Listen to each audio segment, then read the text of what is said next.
ത്തെ ജന്മവാർഷിക ആഘോഷ ദിനമായ അതിലൊരു ദിനത്തിൽ ഇന്ന് ആശാന്റെ കവിതകളിലൂടെ, ഞാൻ വായിച്ച കവിതകളിലൂടെ എന്നിൽ ഉരുത്തിരിഞ്ഞ ആശയമാണ് ഇവിടെ ആശാന്റെ കവിതകളിലൂടെ എന്ന കവിതയിൽ ഞാൻ പാരായണം ചെയ്യുന്നത്.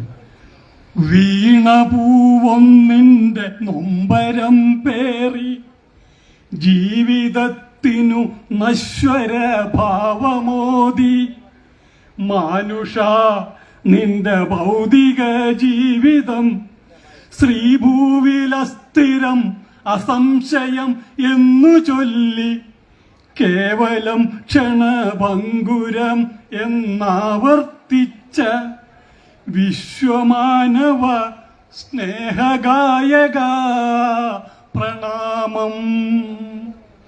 തന്നതില്ല പരനുള്ളു കാട്ടുവാൻ ഒന്നുമേ നരനു ഉപായമീശ്വരൻ. മന്നവ നിന്റെ നിസ്സഹായത അത് തന്നെയല്ലേ നളിനിയിൽ നമ്മൾ കാണൂ.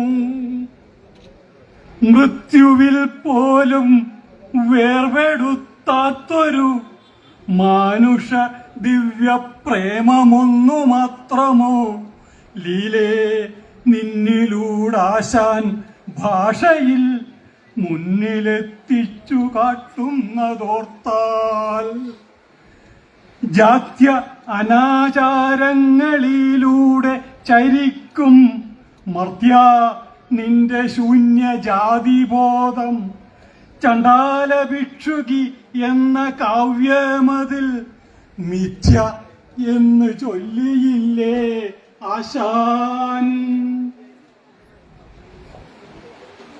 വാസവദത്ത എന്ന പുംസ്ഥലി മാറ്റമുൾക്കൊണ്ടു ശാന്തിയും പേറി അന്തമില്ലാത്തൊരാഴക്കയത്തിലേക്കല്ലേ ഹന്ത താഴ്ന്നുപോയത് ദൈവമേ.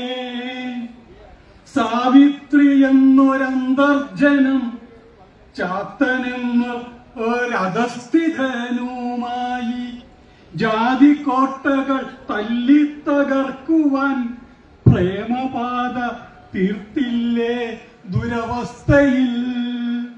രാജരാജ തമ്പുരാന്റെ നിർയാണമോ തത്വ ചിന്താലീനമം ഭാവമോ ഏതു ചിന്താവീക്ഷണത്തെയാണ് കാണുവാൻ ഉള്ളതാ പ്രരോധനത്തിൽ.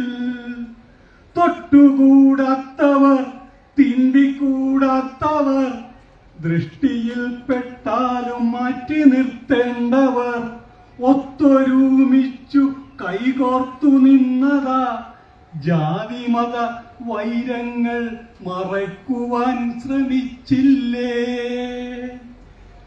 മാറ്റുവിൻ ചട്ടങ്ങളെ സ്വയമല്ലെങ്കിൽ മാറ്റൂമതുകളി നിങ്ങളെത്താൻ എന്ന സാത്വിക മന്ത്രം ഉച്ചസ്വരത്തിൽ ഉച്ചരിച്ചോദിയ ആ ദിവ്യാത്മൻ പല്ലനയാറ്റിലെ ചേറിൽ മുങ്ങിത്താഴ്ന്നത് ഹാ നിഷ്ഠൂര നീതിയേ എത്ര കഷ്ടം. പല്ലനയിലെ കല്ലറയിലല്ലോ ഇന്നും വിശ്രാന്തിപ്പൂ നീ വിശ്വമഹാകവേ. കാൽപ്പനികത്തിന്റെ ഉത്തുംഗ ശൃംഗത്തിലേക്ക് കൈരളി ഭാഷയെ കൈപിടിച്ചെത്തിച്ച ആധുനികത്തിന്റെ സ്നേഹഗായക വന്ദനം വന്ദനം അഞ്ജലിബദ്ധനായി വന്ദനം.